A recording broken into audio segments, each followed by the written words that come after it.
What's up, everybody out there? How you doing? That's right. Kandi Burrus of Escape. That's right. She's up next.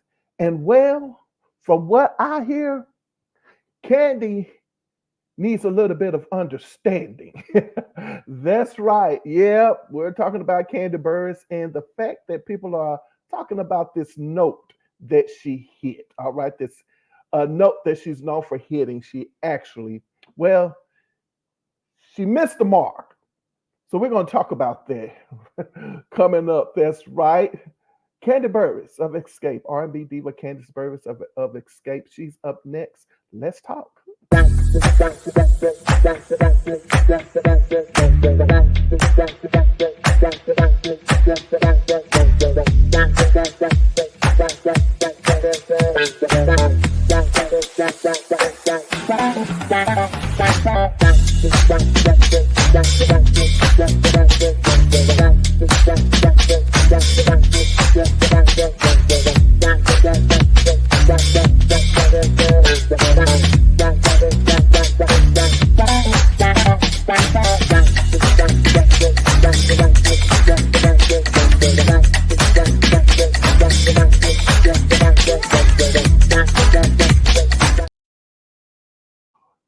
Welcome back to my channel, Pepe's Point of View, and I'm your host, your R&B historian, Pepe.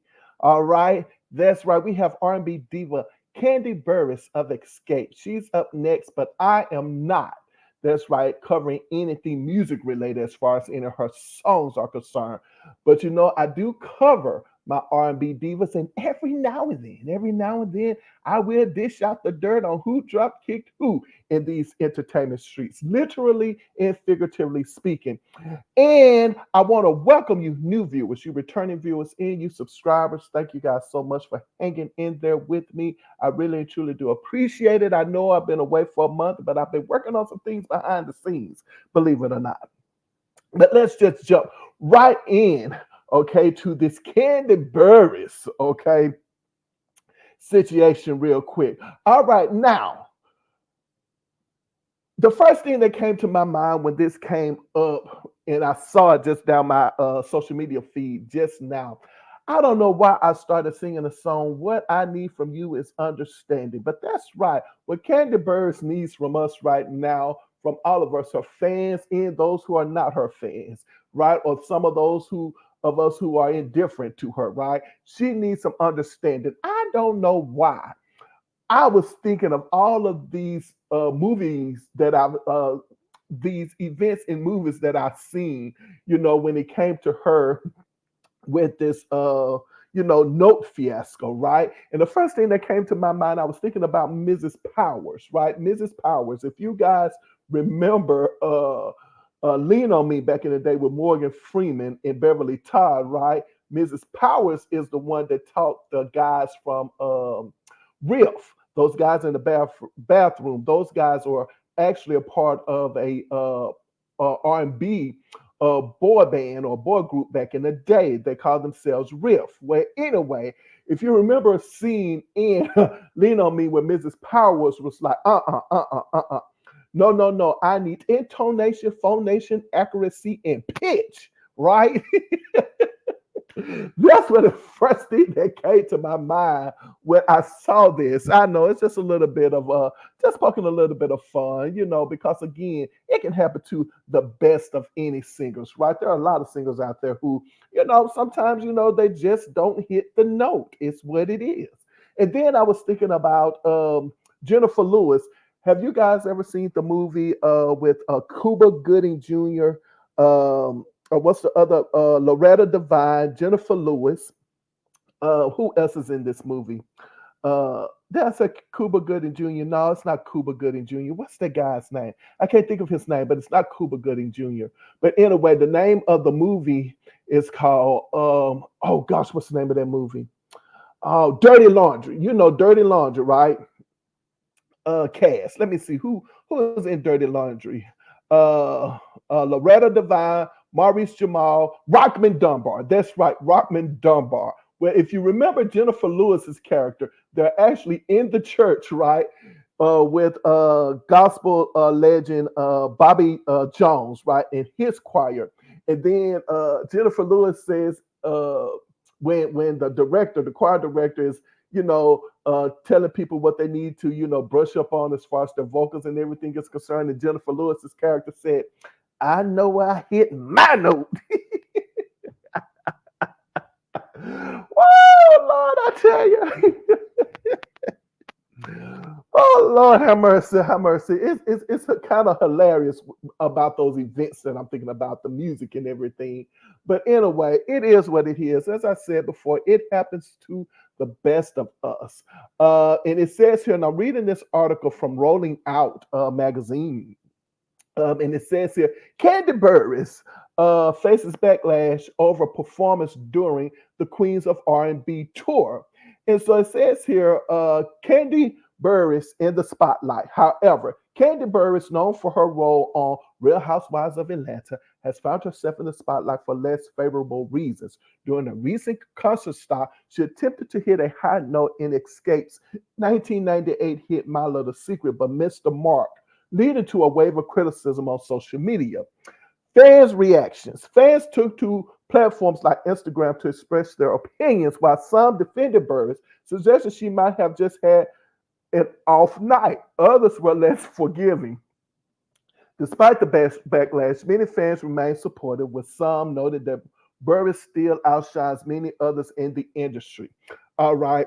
And it is, like I said, it is what it is. I've known, from time to time, some singers who actually will miss a note for obvious reasons. I don't know why. I'm not going to mention any singers that I know who have missed a note or two. But what I will say, it can definitely be a lot of pressure. I'm thinking about some singers uh, that I know back in the day, because anybody who follows me know that I really love I love my singers who can get up in the rafters. I love those singers. That's what I love my octaves. And those singers who I followed, let's just say back in the 80s and the early 90s, some of those singers, if you go to their performances now, if you see them perform, you will notice that they're no longer hitting the note the same way. And what I mean by that, they're coming down an octave or two. They're not trying to hit the same note that they hit in the past. And I don't think it's that they can't do it. It's just the idea that they're not trying to strain themselves in doing it. I can definitely name a lot of R&B divas right now who you can see the difference. And I just know one particular singer. She basically said, I'm just really trying to save my voice. I'm not trying to do all that hollering and yelling and things like that. So she said that, and sometimes when I see this particular singer sing, I'm like, okay, you did a great job, but I know that you are known for hitting higher notes than what you're doing right now. So it is what it is. I will talk about one diva in particular, because she has been known for her challenges in that area, and she has definitely talked about it a lot, and that is Patti LaBelle. Patti LaBelle. At one point in time, she mentioned that she thought, she had lost her voice, like completely lost her voice, and that she had to go back through and, make some adjustments vocally. And she, like I said, has really talked about this, up front. So if you follow Patti LaBelle, you can tell that she's not doing certain things that she normally would do in the past, and that's just because she's trying to, keep her, her voice. It's just what it is. So it happens. It does. It happens to the best of singers. Sometimes you have an off night. Uh, it is what it is. It's just an R&B diva. I mean, it's a lot of pressure. The only thing I can think of is that, what do you do when that has happened, right? Like, that's the thing. Now, I'm going. Ooh, I can talk about this, because this is actually, you can go find this clip. This is something that just crossed my mind. Tevin Campbell. I don't know if you guys remember this or not, but Tevin Campbell had a less than spectacular moment once before, and that was on the Arsenio Hall show years ago. The song was called, I think it was "Tell Me What You Want Me to Do," right? I think that was the song. Whenever that song came out, "Tell Me What You Want Me to Do," and I remember this, and I was like, "Oh my gosh, I don't believe that happened to him." But he was performing on the Arsenio Hall show, and he was singing "Tell Me What You Want Me to Do," and he went for the high note. I mean, I promise you, that boy went down to his knees, and fell to the floor trying to hit that note, like trying to make it, and he didn't make it. And when he and Arsenio talked about it, when it was time for, after his performance, and he was going to, over to talk to him on the couch, he and Arsenio Hall talked about it. And I remember he was like, "Hey, my voice is going through the changes. It's just what it is." Tevin Campbell was young back then, and being able to hit those notes and then growing into, manhood, so to speak. His voice is changing. So it happens. It's just what it is, you guys. I don't think that we should really trip about it at all. At the end of the day, um, at all. I think the thing about it would probably be, well, if you wasn't hitting the note in the very beginning, I'm talking about like in general, it wouldn't be anything, for us to, talk about. It's just kind of like, no, you never was hitting the notes. So I'd rather that she was able to hit the note in the past and not be able to do it now than like some singers I know who think they're hitting notes. And I'm like, oh my gosh, like, honey, just have a seat. But most people say these particular divas can sing. I'm not calling any names. You know what it is. But anyway, on that note, I want to thank you guys so much for hanging out with me over here at Peppy's Point of View. That's right. And whenever I leave my mother's presence, well, let me take that back because I haven't been, doing this for a while. So I got to remember what I would say. That's right. I want to thank you guys so much for tuning in over here. I appreciate you guys. My motto over here is simple. Don't forget to put your behind where your heart desires to be. And whenever I leave my mother's presence, she always says to me, she says, "Baby, remember, I love you, but God loves you best." I look forward to seeing you guys next video. And if you made it this far, in my commentary, then don't forget to hit the like button, the share button, leave a comments and all that stuff that you guys are supposed to be doing out there. I thank you guys so much for your support. I look forward to seeing you next video. And until then, remember, take care of yourselves. All right.